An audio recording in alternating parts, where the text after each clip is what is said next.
This is day 2 of the September 87 7-day retreat.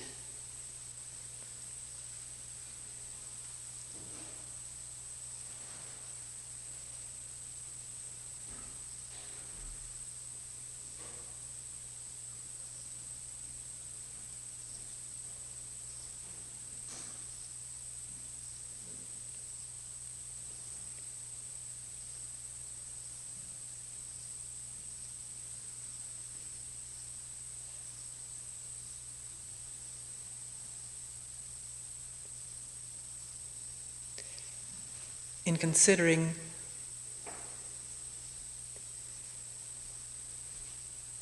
what it is that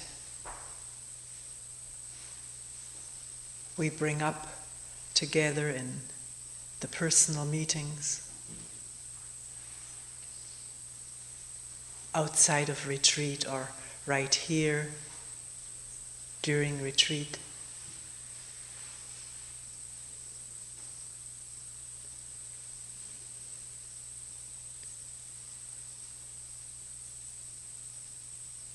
doesn't most of it, almost all of it,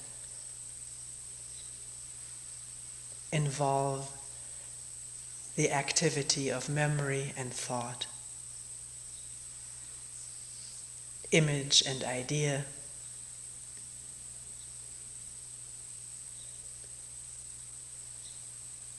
and the whole orchestration of emotions and feelings that go with memory, thought, image, and idea.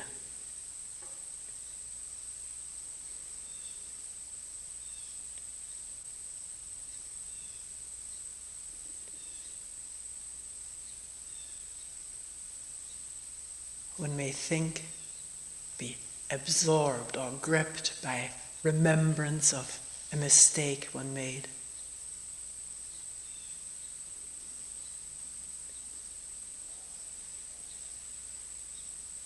The mind not letting go of that incident. The memory of a mistake made, the memory of the consequences and the thoughts about oneself, the guilt feelings connected with it. On and on and on, and uninterrupted. Barrage of thoughts, memories, and emotions. Or feeling a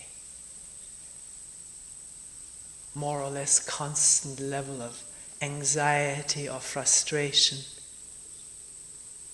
Yesterday we talked about loneliness, which, if taken under the magnifying glass, these states themselves the product of memory and thoughts,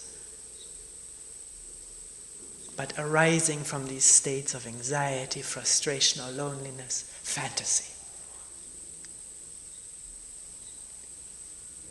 Fantasy that aids to turn off an undesirable or painful state. So, thoughts, fantasies of pleasant things.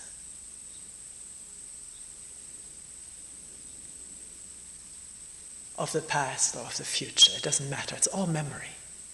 Do you see that? When there's fantasy, it all comes from memory. And it is also accompanied by emotions depending on what the fantasy is all about, pleasant emotions or fearful emotions.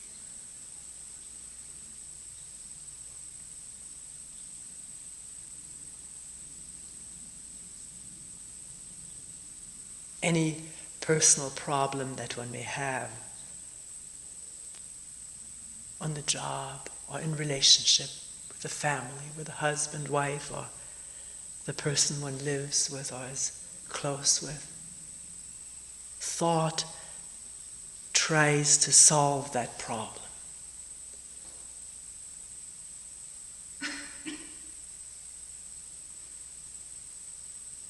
It is as though there were no other way. There is only thinking about it. This is how we feel. We don't even decide to think about it. That's what happens. There's a problem, and we think about it. And you can observe yourself how this all happens, because we're all doing it. Thinking about it, thinking of possible solutions, rejecting, looking for better possibilities, rejecting, going over the thing and over the thing.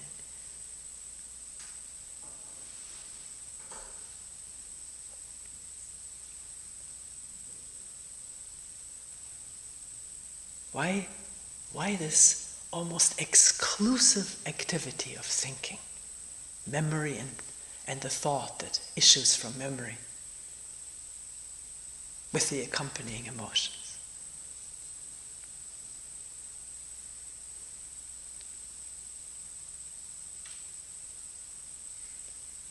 Usually we don't even pose a question like this. This is what is human nature. This is how we are. That's what distinguishes us from the animal, that we can think.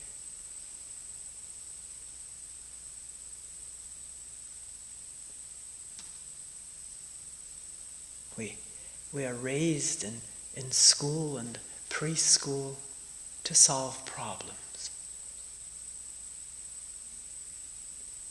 Most of our schoolwork is problem solving. Memorizing and regurgitating what we have remembered. It is a constant cultivation, nourishing, if you will, hybriding of the thinking mechanism.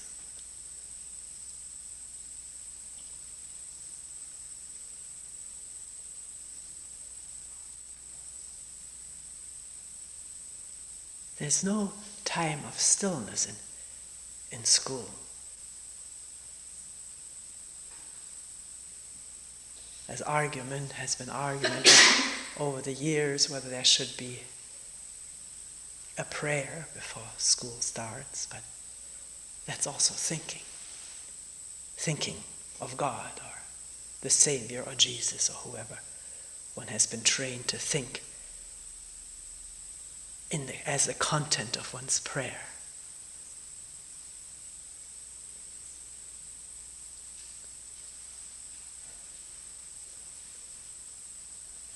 Or maybe sitting in a retreat. At times one may be thinking about what one would like to achieve through whatever one thinks the meditative process may be. One may think about liberation or enlightenment or nirvana, the Buddha mind,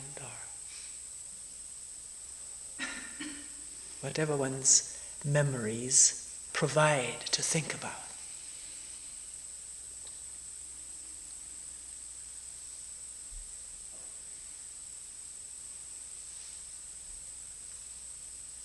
And then there is the thought,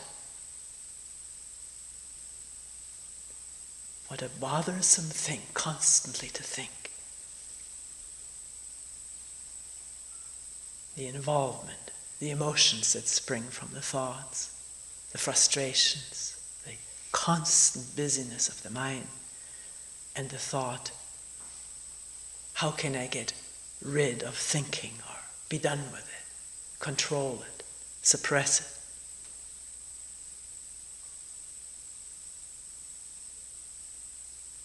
Not to be disturbed by it, which is also thought. Do you see that?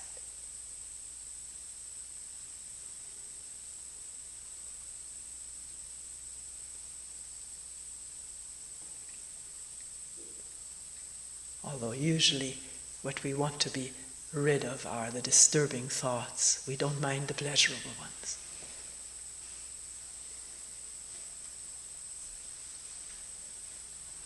or the encouraging ones.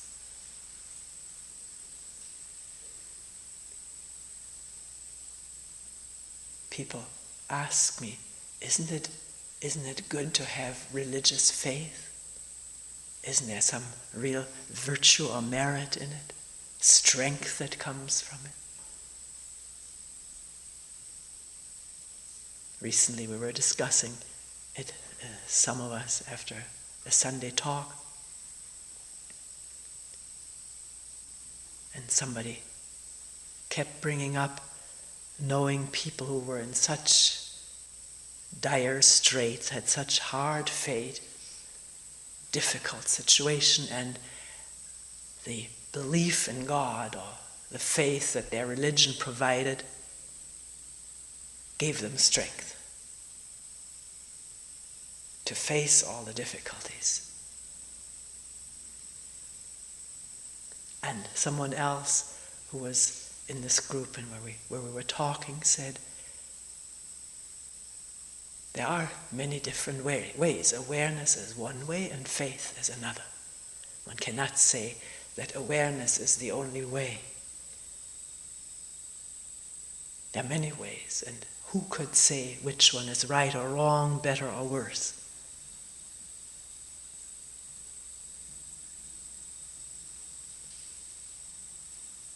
I think a remark such as this calls for clarifying what awareness is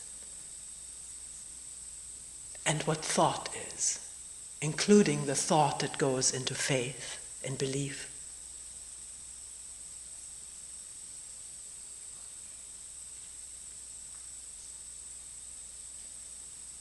Awareness, the way the word is used here, is not a method, a technique to derive strength or anything. It's not a method. It's not a means to an end. It is simply shedding light.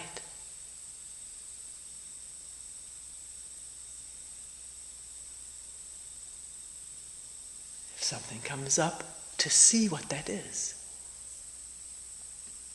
at a glance, or if it's a barrage of thoughts in a sweep, to see what's there.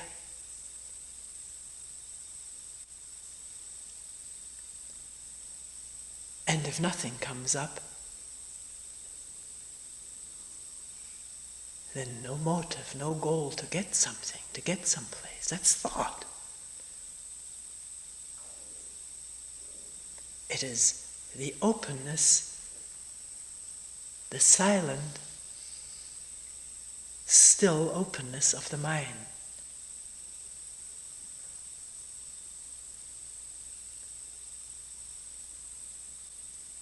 Without any borders or limits set by the me, in the absence of the me.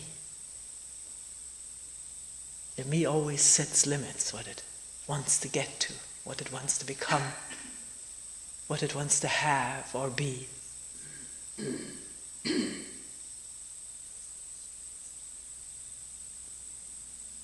And if there is awareness that can be seen instantly as going on, and the limits of it, the narrowness of it, the containment, the enclosure of all the thoughts.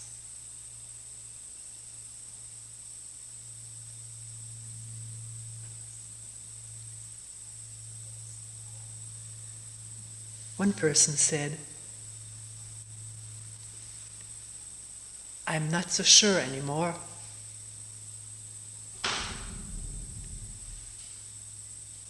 that I know what awareness is. What I have realized, or am realizing, is that I'm thinking about what I just thought.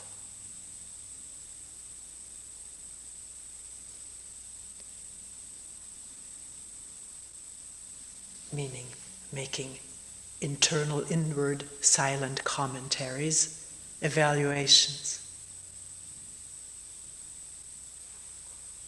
upon what one remembers took place, analyzing it, judging it, and so forth. We all know that process.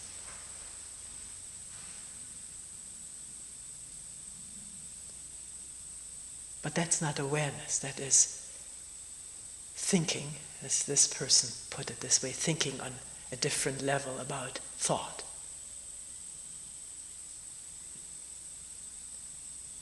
In a way, it's the same level. It's a continuation of thinking. And we all are familiar with this. There may be an instant of waking up from a fantasy,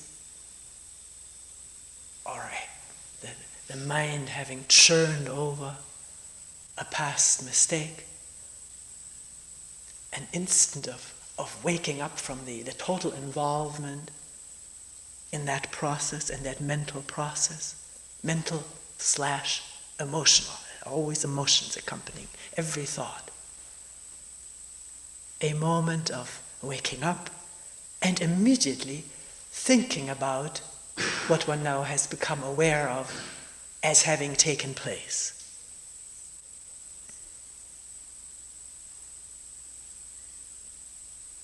Which is the instant ending of awareness and the continuation of thinking.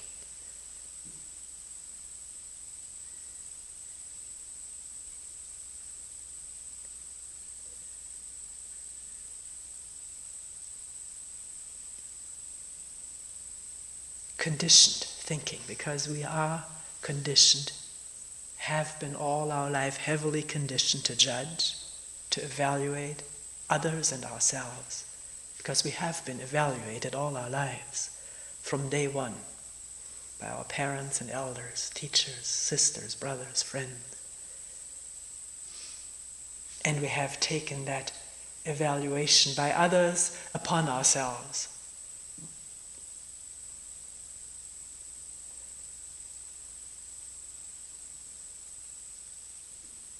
Weighing through the former eyes of others, or maybe the present eyes of others, how we're doing, how we're impressing, how we're progressing, or backsliding, or whatever. It's a conditioned process that goes on if it's not detected, if it's not seen. Seeing interrupts any process. A moment of awareness is the interruption of a mental process. It's such a crucial thing what happens at this moment of awareness. Usually the conditioning takes over immediately, or doesn't it?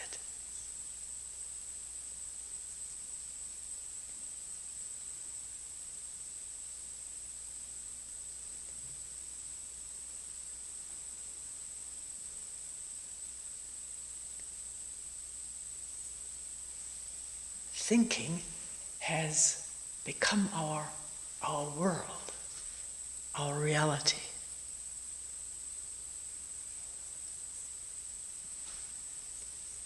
We don't seem to know any other.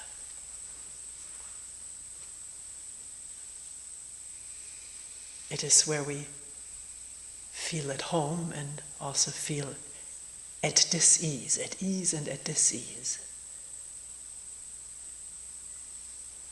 But even if we feel very uncomfortable, pained, fearful, we use thinking to try to get out of it. Can one begin to see that with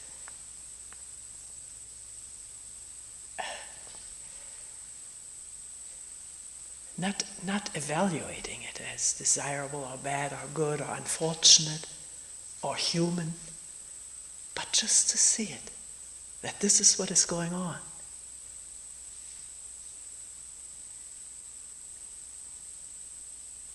Living in the world of thought and idea and image, memory, and a projected future which we call time.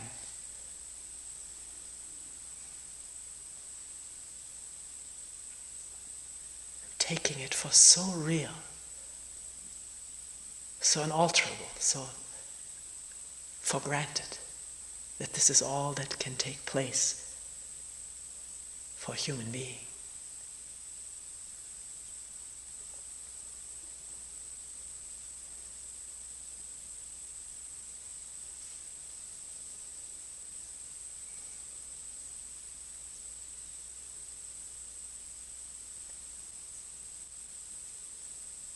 We can test out how this all functions from the beginning as we pay attention.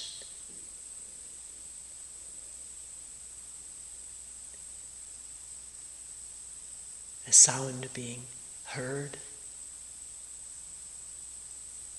Maybe one has gotten so used to it one doesn't hear it anymore, but there is the sound of what? The mind has to think. Is it crickets? Is it cicada? Or what is the proper term for whatever animal gives this hum? Or is it the electric line? One has to think. There's a buzzing around.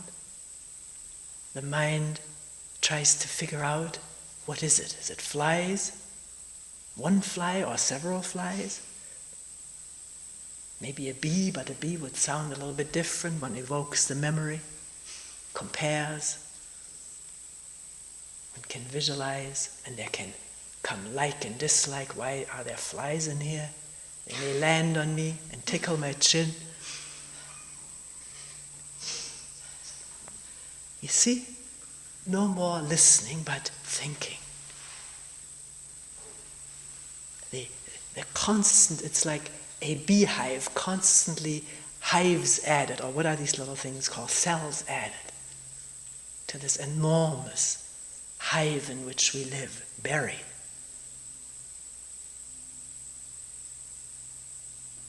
So can one listen again?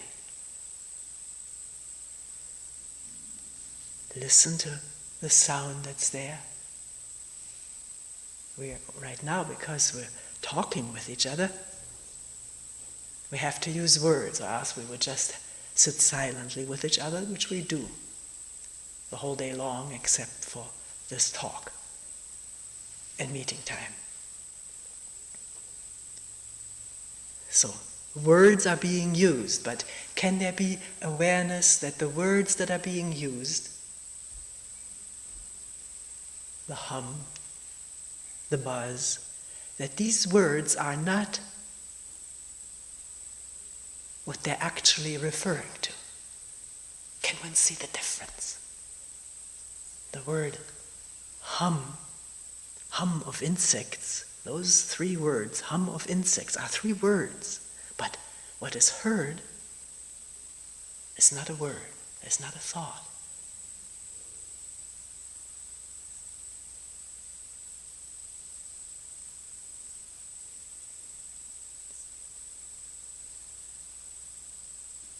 The word fly buzzing around is not what's actually there, what's actually perceived. Do you see that? I think it's very simple. That it can indeed be a free perception, unencumbered by knowledge, even though the brain clamors to know what's going on.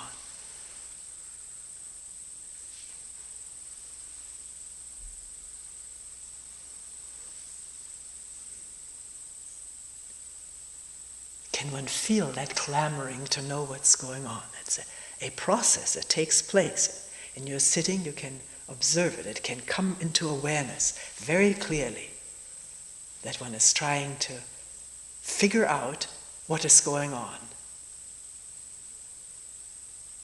And a change of mode from a simple awareness to representing to oneself in words, in symbols or pictures, what is going on.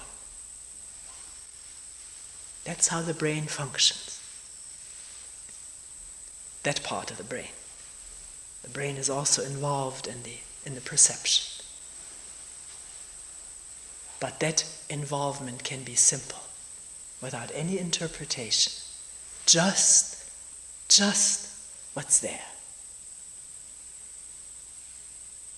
And if one becomes aware of the urge to represent symbolically in words or pictures what's there, then one is onto something. One can question whether that has to be so. The urge is there. The brain functions that way. It has been its highly evolved task throughout the millennia to record and interpret what it is that's going on for our feeling of safety and security, survival. But in sitting here right now, there is no reason in the world why one would have to label the sounds that are going on. It just happens automatically. And as it happens, the field, which for a moment may have been wide open, vast, without limit, immediately narrows down to the little filing room or knowing room in which things appear on the video, on the screen. It's a fly, it's an insect, it's an airplane.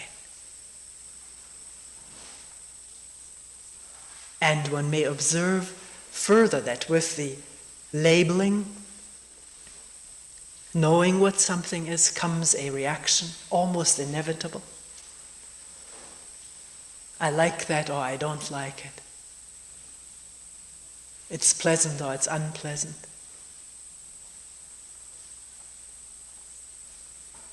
I want to keep that or I want to get rid of that.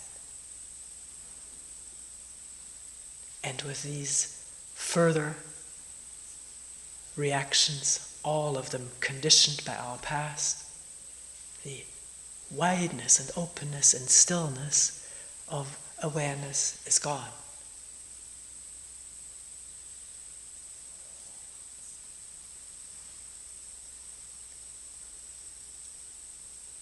Awareness is without like or dislike because it is without the self-center. It is just the stillness of all of our habitual mentation and emotion.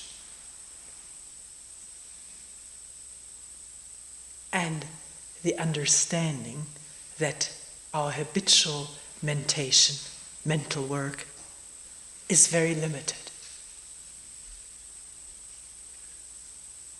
That understanding comes with observing its limitation directly. I think if one has a problem, a personal problem, and has gone over it and over it and over it 1,000 times at least, there really can dawn the realization that this going over and over and over in thought and memory gets nowhere, except arousing feelings, emotions, and so forth, or draining the mind and body. This is a realization of a fact that this is so. One has a technical problem, one may think about it and find a solution, and the problem is taken care of.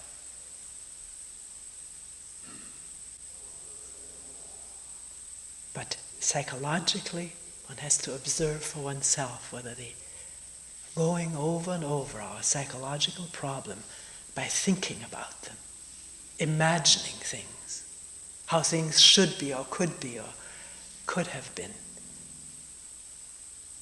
It's just that. But it doesn't resolve the problem. Because it isn't face to face with it, in immediate touch with it. This immediacy of touch cannot happen through the mediation of thought.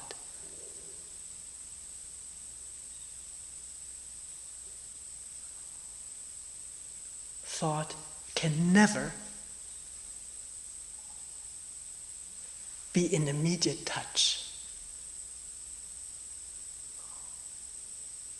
Can one see that? Can one test it out? Question it, observe it. That thought is removed from the actuality of a hum or a pain in the leg. And thinking about the pain in the leg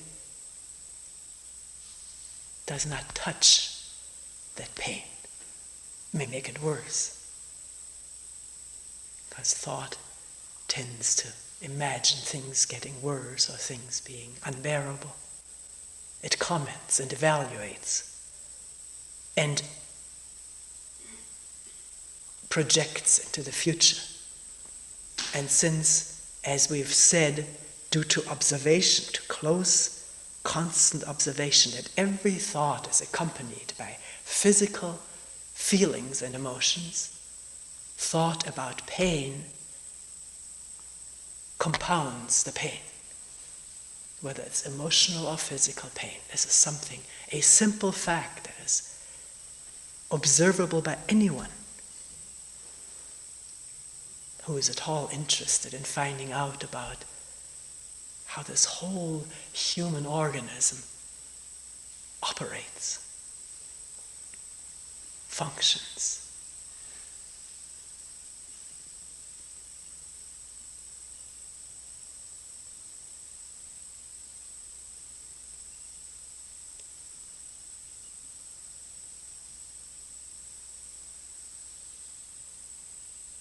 So how can there be the immediacy of touch or contact with, let's take it, physical pain, pain in the leg?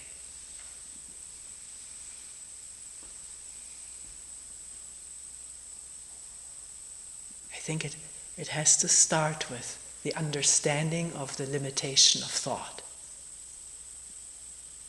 The awareness of thought going over it. How thought creates feelings and emotions, compounds the pain. And then wondering whether this has to take place. Not it shouldn't. Wondering whether this has to continue like this, and also wondering what something that we call a pain in the leg, what that actually is if we don't call it that. What a hum actually is if we don't call it that.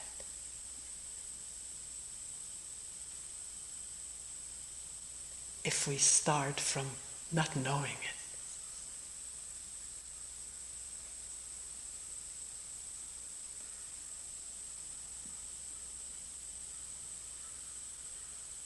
And to notice that the brain dreads not being in charge, not knowing. But that's a reflection upon itself. That's thought about thought. This pain in the leg, the words not being the actuality of it, I really don't know what it is, do I? I may have more or less medical knowledge about it, but the medical knowledge is not what's going on. What's going on is something that I may have never examined, never been in touch with.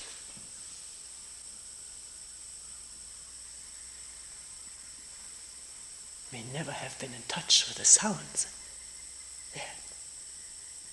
What is that? If we let go of all the words about birds, what is it? We don't know, do we?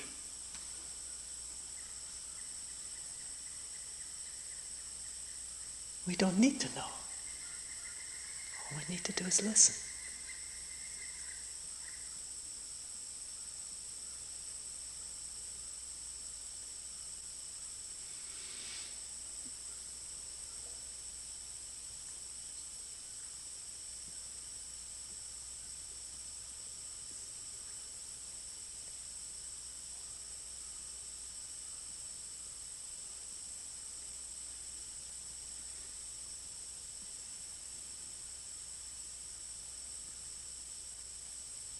Does one realize that one doesn't need to know?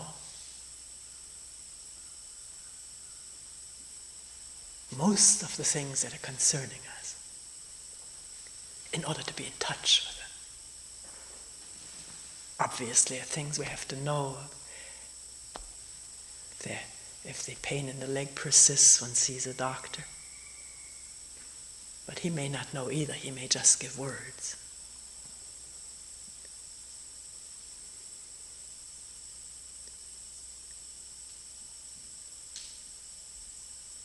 I'm not advocating anything, this is what I'm trying to say. We're just talking right now and exploring something together, namely, whether one needs to know, by word or reaction or memory,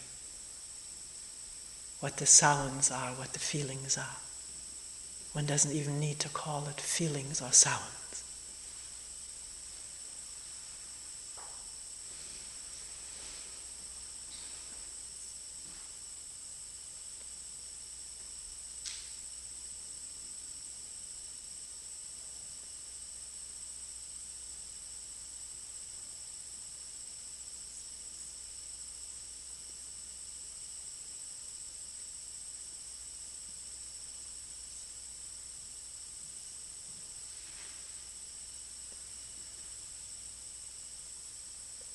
What is the state of the mind?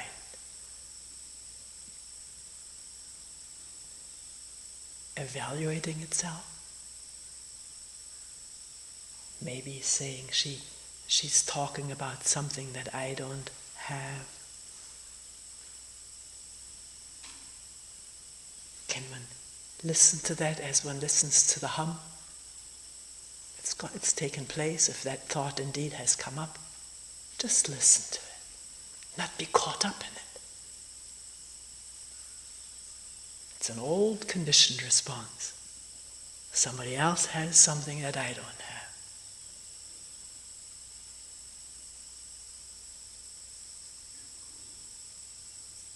Which is limited, isn't it? And narrow, and it has emotions with it. Feelings of dejection or envy. To see the whole panorama of the human mind spread out in the moment of insight.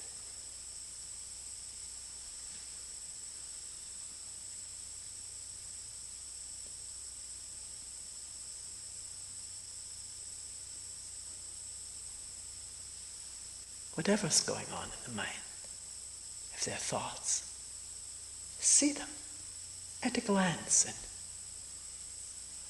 let go of any comment or reaction, pro or con. That reaction may already have come up. Can you see it? Listen to it as to the hum. Out of stillness,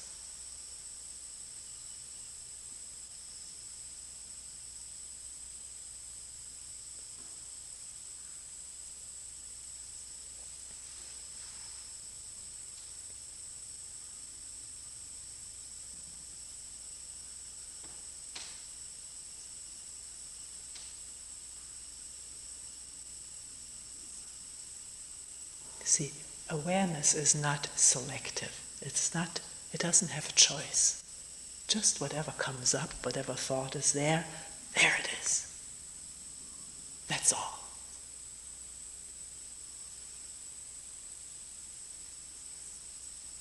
If it goes on, it is involving, like getting caught up in a spider web with the sticky threads all over.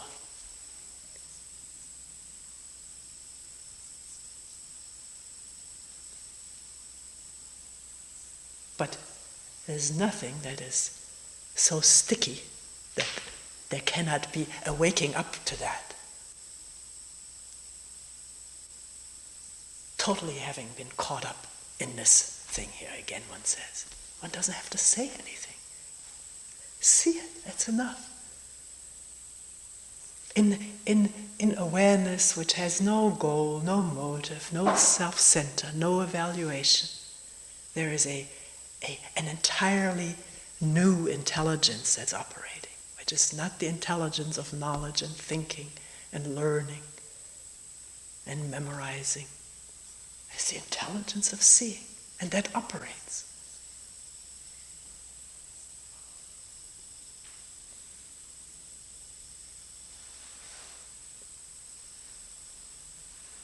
If given a chance.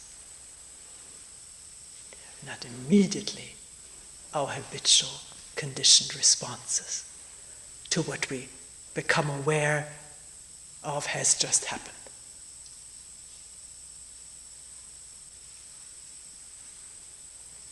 I wonder if we're getting a feeling of what's being talked about. The sounds right now, just that.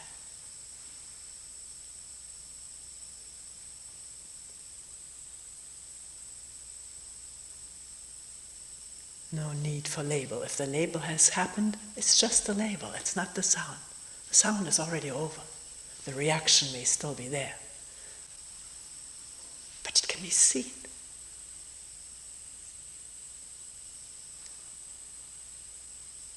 It doesn't hurt to call a fly, but to be clear that the word fly is not bzz. That isn't the fly either.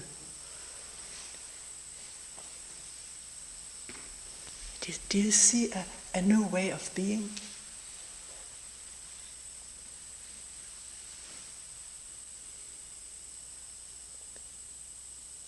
One person who came to a meeting said, I could feel myself just getting into, I don't know what words were used, I'm using my own, getting into sort of the same old retreat rut, arriving and seeing the place again and knowing what I was going to do, having an idea of what I was going to do, and the food and the bed. And then really wondering whether there couldn't really be a new way, in spite of the fact it may be the same old mattress and the same tofu, peas, and mushrooms. They're delicious every time, aren't they?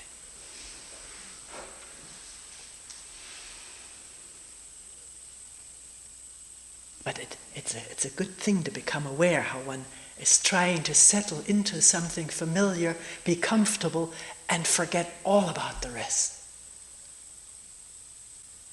The rest being life, being alive. Being alive this instant.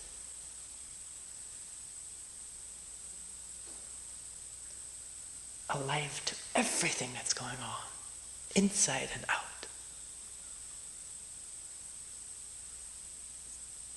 With a mind that knows no goals, that realizes goals are a hindrance to being in touch with what's actually happening this instant. Moving with it, being alive with it, being part of it, which we actually are.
You know that story of two people walking across a hill on a field,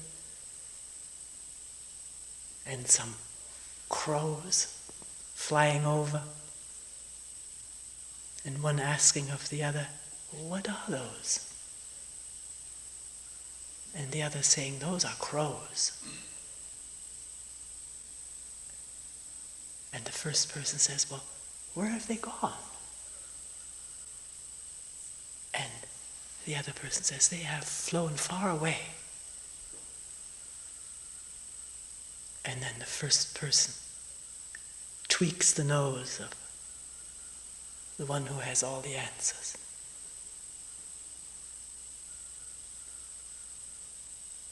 And at that instant, something is seen. Maybe everything.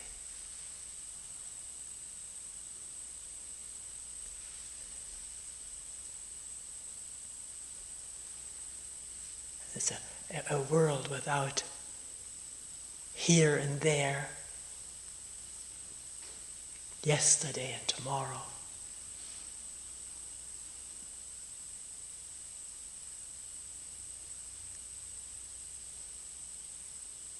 And the naming of everything. The labeling of everything and everyone. A world without that, for an instant.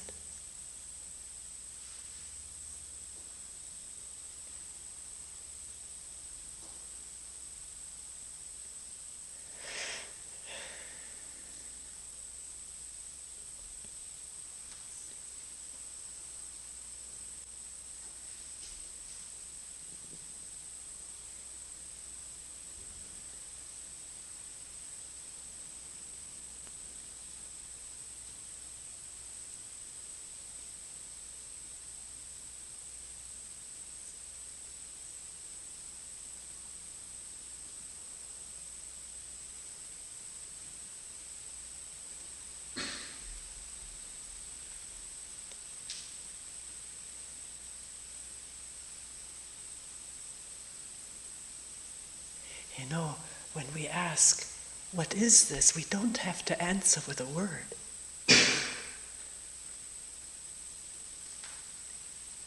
We can just simply listen.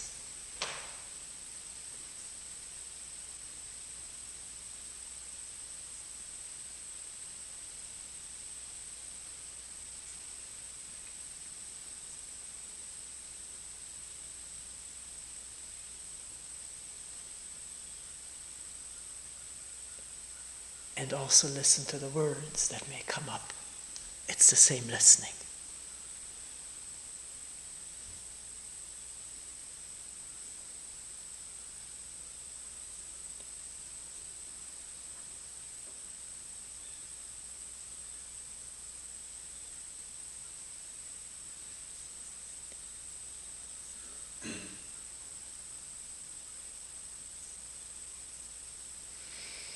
We will end here for today.